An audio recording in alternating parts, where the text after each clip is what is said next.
Pemirsa, sebanyak 75 dari 546 peserta yang lolos seleksi anggota Paskibraka Musi Banyuasin disiapkan untuk Hari Ulang Tahun Kemerdekaan Republik Indonesia ke-78, di mana 75 anggota Paskibraka ini sudah dikarantina di Hotel Gambo Musi Banyuasin untuk mengikuti latihan.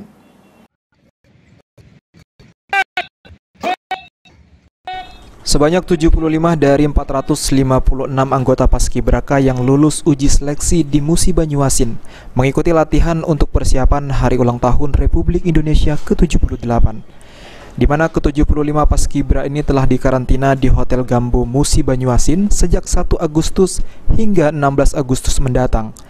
Ketua PPIP Musi Banyuasin Chandra Gunawan mengatakan, jika ke-75 Paskibraka Angkatan 2023 ini sudah menjalankan latihan untuk persiapan HUT RI ke-78 mendatang, di mana seleksi kecamatan dimulai sejak bulan Maret 2023 hingga Mei 2023 dengan peserta 546 peserta dan lolos sebanyak 75 peserta, di antaranya 48 peserta pria dan 27 wanita.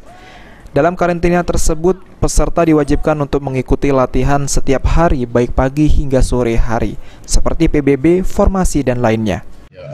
Kalau sekarang kita sudah mulai latihan dari tanggal 1 Agustus sampai tanggal 16 Agustus. Kemudian tanggal 17 kita pelaksanaan pengibaran dan penurunan bendera. Kalau latihan ini kita mulai dari pagi jam 5, adik-adik sudah bangun, persiapan sholat, sudah sholat olahraga, sudah olahraga mandi, sudah mandi, persiapan ganti baju, langsung sarapan pagi.